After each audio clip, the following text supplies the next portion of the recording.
Hey all, Tom Moran here from Tom's Big Spiders. To kick this one off, I just want to let people know that I am back at school. I'm a teacher by trade, and although the summer obviously offers me all the extra time in the world to make videos and podcasts, time's a bit more at a premium during this point in the year. I also just got another new teaching assignment, which is fantastic. I'm actually getting to teach. I have huge classrooms full of kids, which I am absolutely adoring. I miss teaching, especially since everything changed during the pandemic. So this has been the first time I've been live in front of kids for quite some time, and it's been fantastic. But unfortunately, it means I'm spending a lot of time at home planning what I'm going to do next because I wasn't afforded the time to do it over the summer. So if I'm not quite as prolific over the next few weeks, please keep in mind it's because I do have a real life with a family, with a job, and sometimes that interferes. So just bear with me. I always come back. So for this one, we're going to be taking a look at Caribena versicolor, one of the most popular species in the hobby. My little girl is all grown up and needs a new enclosure, so we're going to talk a bit about her while we put her in her new digs.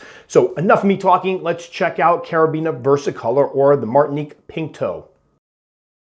All right, we're about to rehouse the Caribena versicolor. Very popular species in the hobby. One that when I first got mine, they were popular, and it was one of those ones I always expected the prices to go down. Well, they'll become even more popular and hard to find, so the prices keep creeping up. Again, basic supply and demand.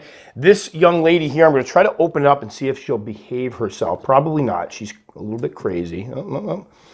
This young lady here was one of the slings I produced back in March of 2019. I bred my old female, got a nice little sack of just around 100 of these little boogers, and I'll flash up some pictures of the, I keep reusing this video just because they are so darn cute, all those little blue spiders, and you can figure out which one is her. Kept a couple of them, one of them already matured out, male. This is the female. She is a beautiful little girl, lively, but a little bit crazy. And one thing I want to say right off the bat, every time I post up a video of Caribena versicolor, people come on and talk about that they are very docile and tractable, or you can handle them, which I don't discount. I'm sure there are a lot out there that are. Mine have been a little bit crazy. My large female, I definitely would not try to handle. This one's a little more calm, but as you'll see when we try to rehouse her, as you'll probably see, she's going to do a little running around. Now, the enclosure we're putting her in is this one over here. It's one of the primal cage enclosures. This was one of the prototypes I got to try out that I'm really excited to put something in. It is called the Contra. It's 12 inches by 8 inches by 8 inches, and it's reversible. So as you can see here, I have it set up as an arboreal, but you could actually flip it over, have this be the top, and then it's a terrestrial enclosure. I love that kind of thing because it offers a lot of versatility as far as an enclosure is concerned. I also like that the side vents here you can see are angled so that you could put substrate angled down deeper in the back, more shallow in the front. And then I have a cork bark round that I carved a little piece out. I'm hoping what she's going to do, versicolors tend to want to go up high. So if you put them in an enclosure, they tend to end up in a corner. So with the top opening enclosure, that can kind of be a PIA. But here we have a solid top. So hopefully she's going to end up here web. We got the fake plant. I did not do a real plant. I have people ask me all the time about setting up bioactive enclosures with these guys. If you give them plenty of ventilation and stuck a pothos in there and just kind of spot watered the bottom of the pothos, you could be okay, but remember, the spider should come first, and this is a species that if things get too humid, too moist, too dank in there, too stuffy, you could end up with a dead spider. So I try to tell people to shy away from the bioactives when it comes to, or even just putting a plant in it when it comes to this species. I'm not going to do it with this one. I thought about it. I'm not going to. We're going to put the plant in. It looks real enough and pretty enough. And then we have the BioDude substrate. You could use topsoil. You could use cocoa fiber. You can mix your own. This is just, I like this stuff and I use it a lot. The water dish, and leaf litter because I like the way it looks, not the taste. All right, so what we're going to do here is I am going to try to get her from point A to point B without her freaking the heck out, which I think is probably going to be a little bit difficult again. And then we're just going to force the issue. This video is sponsored by Simply Limeade, by Simply, what is it? Simply Orange Juice or something? I'm going to force the issue. They're going to have to give me one. Great tasting drink, quenches your thirst, and you can also move your tarantulas with the container, which I think is amazing. We'll have to work on the delivery of that. No. Up. And she's going to make me look like a fool because I just said she's crazy and she was calm as can be. It's just going to be a pain in the butt, dude. Yeah, well, you know, they can change from mole to mole. I don't know if you can see her there. This is really one of the most, when I first saw these guys, when I was doing my tarantula research, I couldn't believe that something like this, like a spider like this, existed, because they go through so many color changes. They start out that blue that you saw earlier with the slings, and they start putting on some of those purples and that metallic green carapace. There's a reason they're so darn popular, and it's because they're so darn pretty. All right, so what we're going to do here is we're probably going to unscrew the top and just let her come out on her own. I'll keep that open. There we go. What I'm hoping is I can get her here, brush, she'll go right up here and probably hide right back there. That's the game plan. No. And as with most game plans, I'm just going to get her going that way.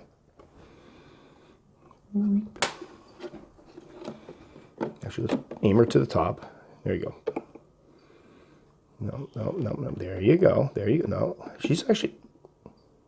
I was going to speak too soon. All right, you're not living in the Simply Limeade container. You really want to climb up, so let's make her climb up. There, that was my fault. I should have tilted it. Yeah, little rule of thumb, tarantulas usually want to go up. So if you tilt it down, this seems like counterintuitive because you think you're going to go down. They always seem to go up. So you point it up, they go up. Should have known that. It's not like I haven't done hundreds of these things. So there we go. She's in her new house. I don't know if you can see her there. Now, again, I'm not going to go crazy with husbandry information for this one, only because I have covered it before in a video that actually has beautiful music in the background and some ill-guided attempt to make it more professional. I just went back and rewatched the video and I forgot.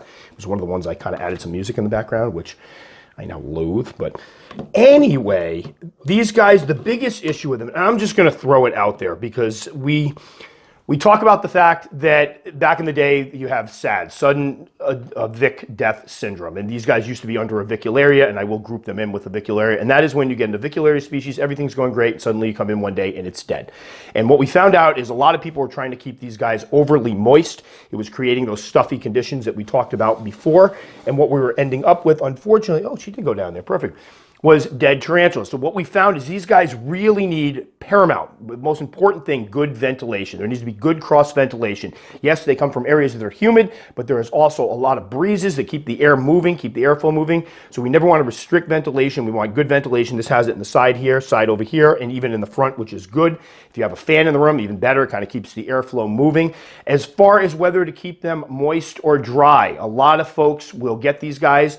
They will start to panic that they're keeping them wrong because they're keeping them more on the dry side, and then they start moistening down the substrate, and next thing you know what, they end up with dead spiders. I kept my first female during the winter time in my house where the temperature dropped to 68, sometimes 67 degrees, and I kept her as a sling mostly dry. I would occasionally mist a corner or moisten a corner of the substrate or dribble some water on her webbing, and she did just fine. So don't if you give them some moisture, and a lot of people like to just dampen the substrate a little bit or one corner, let it dry out in between, make sure you've got that good airflow. That's incredibly important with these. Don't create a situation where you set it up, it's all good, and you start adding water in because you're freaking out. I also would advise people not to worry about putting humidity gauges in because those are the devil, especially as far as a species like this, because that usually means you read somewhere on some care sheet that you found on the internet that they have to be kept at a certain temperature and a certain level of humidity, and that ends up with you going, uh-oh, it's not 80% humidity, pouring more water in, and again ending up with a dead spider.